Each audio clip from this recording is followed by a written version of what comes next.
El Fondo Monetario Internacional cree que los países de América Latina deberían poner en marcha políticas fiscales más estrictas. Ay, cónchale. Subiendo, por ejemplo, tú ves, esa me gusta, subiéndole impuestos a los ricos. ¿Por qué no puede haber proporcionalidad? O sea, si usted es más rico que yo, usted genera más que yo, usted tiene que pagar proporcionalmente un poco más que yo, pero bueno.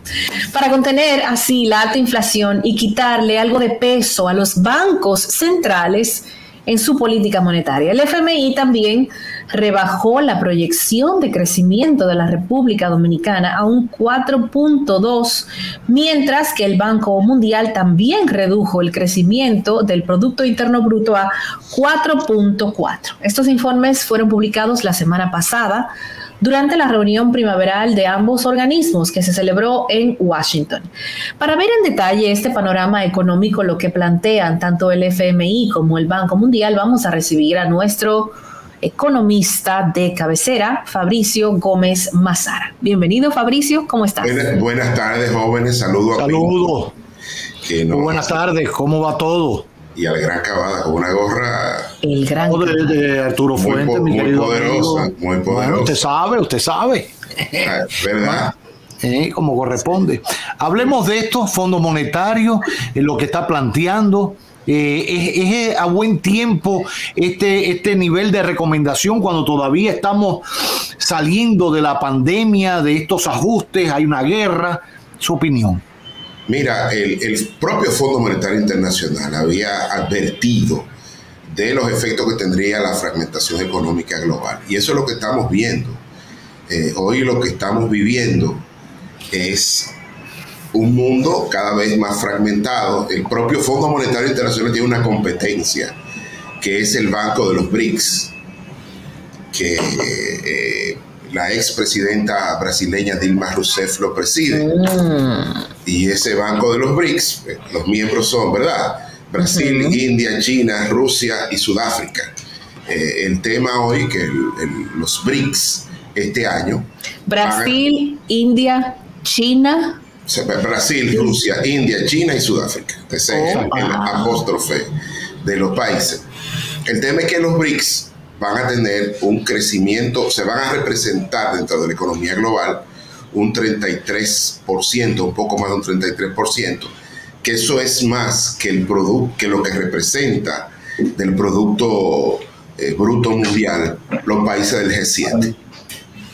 Entonces, aquí estamos en una situación difícil, porque hay que ver el tema acumulado. Primero la pandemia y luego la invasión rusa a Ucrania, que ha aumentado la tasa de interés a niveles históricos. No es que la tasa de política monetaria o la tasa de interés internacional no hubiese estado anteriormente igual o más alta. El tema es que ha subido muy rápido. En un solo año, 475 puntos base. Una locura. Y eso, lógicamente, cuando sube el costo del financiamiento, afecta aguas abajo el crecimiento económico mundial. Pero si además usted le pone las sanciones de Occidente a Rusia y a China, con todo el tema energético y esta fragmentación económica global, pues lógicamente los factores de producción no van a trabajar con los mismos niveles de productividad que lo hacían previo a todo esto. Y eso el Fondo Monetario lo estaba advirtiendo. Y ahora este es el escenario que estamos teniendo en el mundo y en Latinoamérica. La esperanza de crecimiento global, por primera vez en muchos años, está por debajo del 3%. La sitúa en 2.8% a nivel mundial. Para Latinoamérica, 1.6 es una cifra bastante baja cuando se compara con el 4% del año pasado, 2022, a pesar del vendaval inflacionario. Pero eso es lo que trajo el barco, porque la geopolítica está afectando la economía y le está afectando fuertemente, a tal punto que Arabia Saudita, que históricamente era el aliado político de Occidente, fundamentalmente de Estados Unidos, parece haber hecho causa común en la OPEP con los países de Eurasia, ¿no? Porque ha recortado la producción y ya se está viendo que el crudo de Texas está por encima de los $82 el barril. Y eso podría tener un efecto de reversión sobre el tema de la reducción de la inflación. Para América Latina hay un serio problema porque la inflación subyacente, que es aquella que se excluye la energía y los alimentos, está prácticamente detenida. Y es muy difícil enfrentar la inflación de esa forma. Sí, ahora, una pregunta, profesor.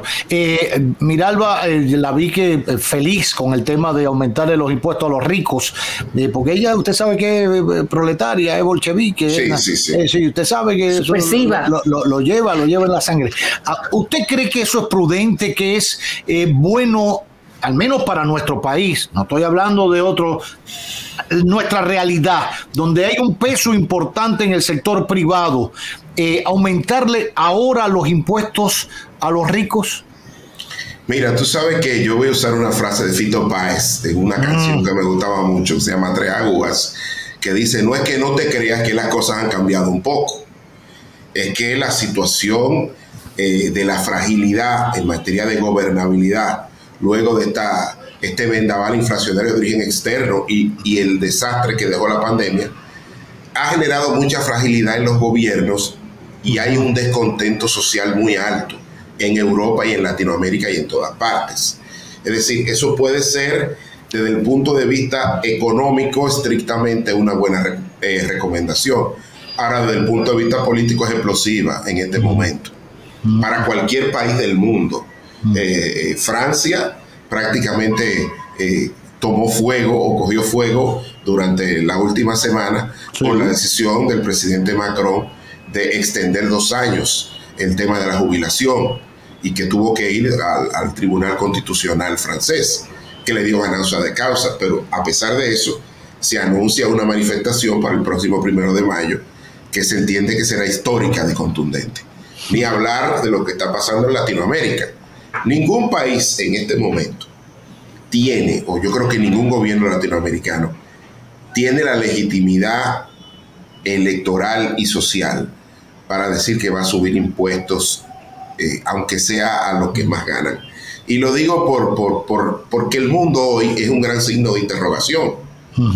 Hay mucha incertidumbre. Cuando tú ves, lo que se espera es que las ganancias empresariales se reduzcan. Y ahora mismo, fíjense, en el caso de República Dominicana, estamos viendo cómo a través de el Comité Nacional de Salario se está llegando a acuerdos tripartitos para aumentar el salario a distintos sectores, en el reconocimiento de que los asalariados han perdido poder adquisitivo. Pero se está haciendo de una manera negociada dentro de los elementos que da la ley. Y imagínate un gobierno en un año preelectoral anunciar una reforma fiscal o tributaria, lo que significaría. Era un harakiri político. Eso ahora mismo no hay espacio para eso en nuestro país. En Latinoamérica, fíjense, el presidente Petro, que subió con una gran legitimidad y que pudo hacer una reforma tributaria, no la que él quería, sino una más con un recorte que afectó a los sectores de mayores ingresos, está teniendo problemas en la gobernabilidad, en la gobernanza, precisamente porque muchos sectores están viendo aumentos de impuestos y caída en las utilidades de sus operaciones. Entonces esa mezcla es explosiva, porque lo que puede hacer es que migren las inversiones de un país hacia otro.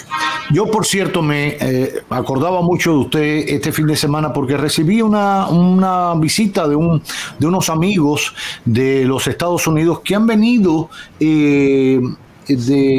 por varios periodos diferentes al país. Vinieron 2010, 2017 y vuelven ahora.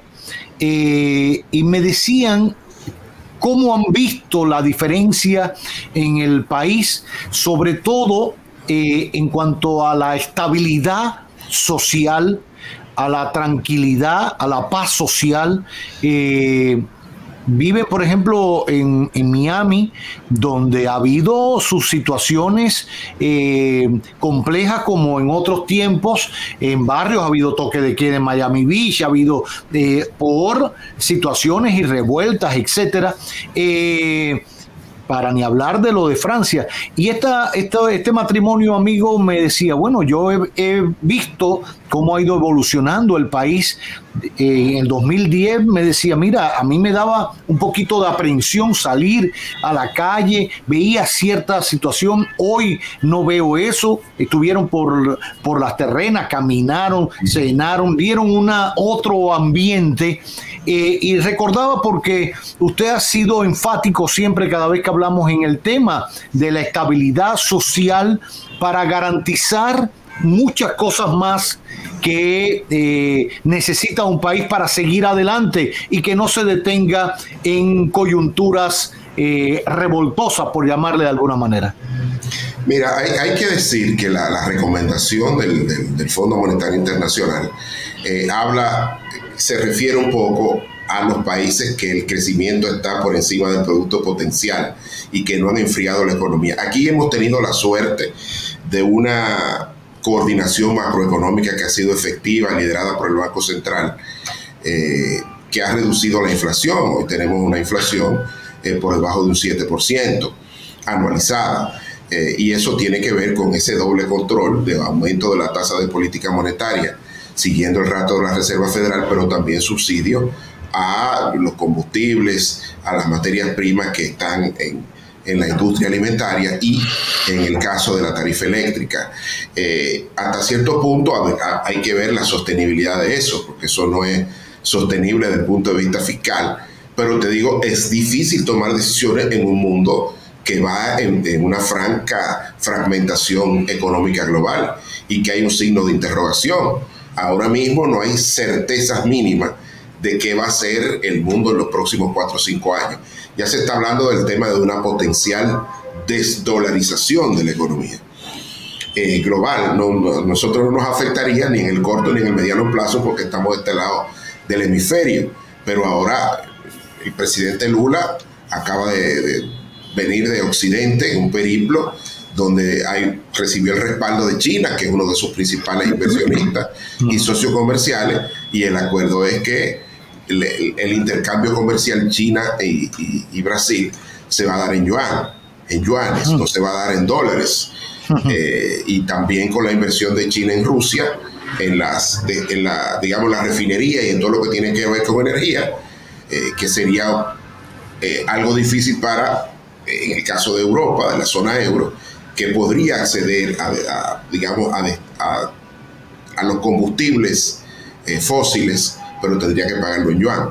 Entonces, estamos en un mundo que hasta que los dos grandes no busquen un nuevo equilibrio, no hay certidumbre. El propio Fondo Monetario Internacional, cuando se le preguntó a la señora Georgieva sobre el banco del BRICS, ella dijo que lo veía muy bien, que otro organismo de esa magnitud fuera en auxilio de las economías en desarrollo para financiar, todas sus actividades. En un mundo donde el tema ahora con el aumento de la tasa de interés internacional es que encarece el costo del endeudamiento. Países como el nuestro van a tener que ir a colocar deuda soberana y lo van a hacer a una tasa de interés más alta que la que han tenido históricamente. Entonces, sin una reforma, lo que está haciendo es que el servicio de la deuda cada vez le deja menos espacio fiscal para cumplir con el gasto corriente y el gasto de capital que se ha venido reduciendo históricamente.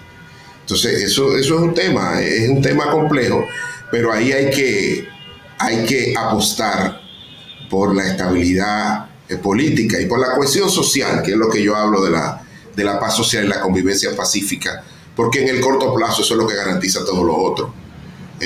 Nosotros somos una economía pequeña abierta al mundo y estamos muy lejos de las decisiones que van a dar gobernanza a esta nueva realidad global, fragmentada, donde los precios de la energía podrían tener un efecto reversión y que la inflación se va a quedar por un tiempo más con nosotros. Se habla de que para el próximo año se espera que comience a desmontarse la tasa de política monetaria de la Reserva Federal hasta llegar a un 3%, que sería el nuevo equilibrio, ya no un 2%, porque no se puede aspirar a eso, porque en este mundo fragmentado la inflación va a permanecer por más tiempo.